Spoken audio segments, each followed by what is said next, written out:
আমি কখনো শ্রমের কষ্টে এবং অর্থের অভাবে কখনো অসহায় ফিল করিনি। জীবনের শুরুতেই প্রিয় মানুষটার অবহেলা, মিথ্যা অভিনয়ের কাছে আমি অসহায় হয়েছি। একটা মেসেজ দিতে চাই, যারা হাজবেন্ড ওয়াইফ আছেন, রাগ আর জেদ কখনোই করবেন না, কারণ এই দুই ধারণার জিনিসে সবকিছু ধ্বংস করে দেয়। যারা বলে আমি মরে গেলেও তার কাছে যাব না, মরে গেলেও তার সাথে কথা বলবো না, তবে তাদের মনে রাখা উচিত, ধৈর্য যারা ধরতে পারে আমার মতন, ধৈর্যশীলরা সবসময় বিপরীত হয়। জীবনে দুই ধারণার মানুষ থেকে দূরে থাকা উচিত, একটা ব্যস্ত মানুষ আর একটা স্বার্থপর মানুষ। কারণ ব্যস্ত মানুষ কথা বলবে তার নিজের ইচ্ছায়, আর স্বার্থপর মানুষ কথা বলবে তোমার দরকার পড়লে।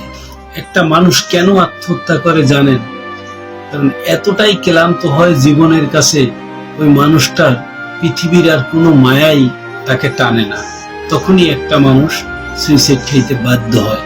যখন দেখবেন আপনার কথা কেউ শোনে না, মনের কথা মনেই থাকে, তখন নিজের কথা নিজের কাছেই বলবেন এবং নিজের নীরবতাটাকে চুপচাপ আপন করে নেবেন।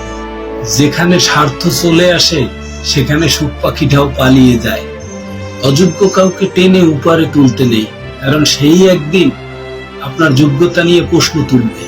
আমি ফরাজি লিটন দেখেছি, জীবন সংগ্রাম এভাবেই চলে।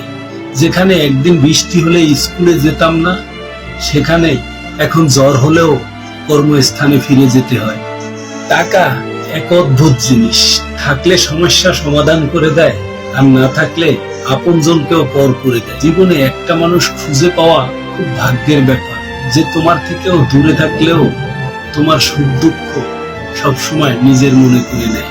আসলে কারো প্রতি এত নির্ভরশীল হওয়া উচিত না, কারণ যে কোনো সময় মানুষটা জীবন থেকে হারিয়ে গেলে নিজের কাছে লাগবে পৃথিবীটা অন্ধকার। যে আবেগের মূল্য দিতে জানে না, তার কাছে আবেগ প্রকাশ করলেও কষ্ট ছাড়া কিছুই আশা করা যায় না।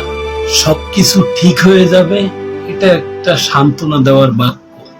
আসলে সবকিছু একদিন ঠিক হয়ে যায়, শুধু মনটা বাদে।